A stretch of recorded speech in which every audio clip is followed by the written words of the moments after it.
বার্ধক্য ভাতা উপভোক্তাদের জন্য দারুণ সুখবর। মাননীয় মুখ্যমন্ত্রী মমতা বন্দ্যোপাধ্যায়ের বিরাট বড় ঘোষণা।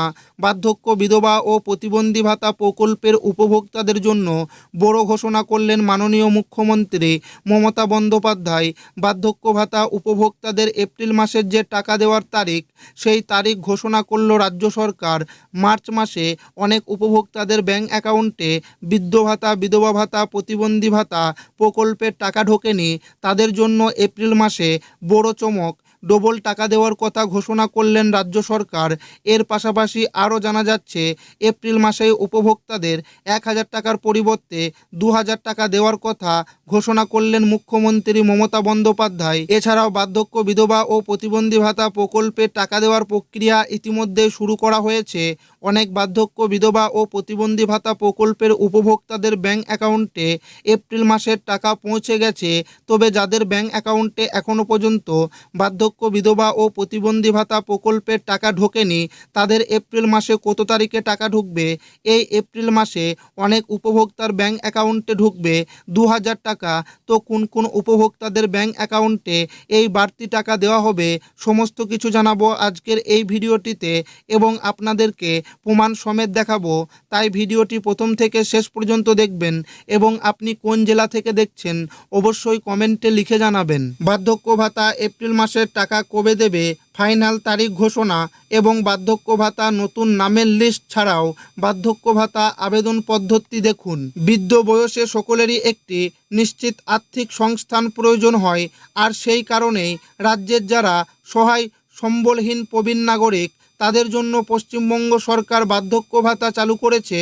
60 বছর অতিক্রম করলেই যোগ্য বৃদ্ধ বা বৃদ্ধাকে এই প্রকল্পে 1,000 টাকা মাসিক ভাতা দেওয়া হয়। তাই রাজ্য সরকারের অন্যান্য জনপ্রিয় প্রকল্পের মধ্যে এটিও একটি। অনেকেই এর অধীনে বর্তমানে সুবিধা ভোগ করছেন। নতুন করে আরও যোগ্য প্রার্থীদের সুবিধা দেওয়ার কথা জানানো হয়েছে।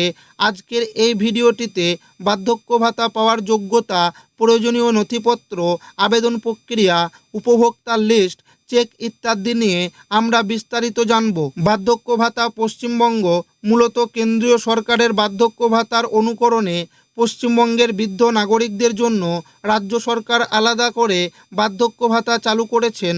এই ভাতার অর্থ প্রতি মাসে রাজ্য সরকার তার নিজের ফান্ড থেকে যোগ্য আবেদনকারীদের অ্যাকাউন্টে ট্রান্সফার করে। পশ্চিমবঙ্গ সরকারের নারী, শিশু ও সমাজ কল্যাণ দপ্তরের অধীনে এই স্কিমটি পরিচালিত হয়।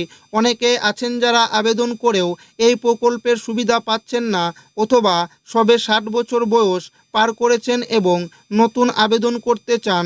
তারা আজকের ভিডিওটি মনোযোগ দিয়ে শেষ পর্যন্ত দেখুন। বার্ধক্য ভাতা আবেদনের যোগ্যতা: আবেদনকারীর বয়স অবশ্যই 60 বছর বা তার বেশি হতে হবে।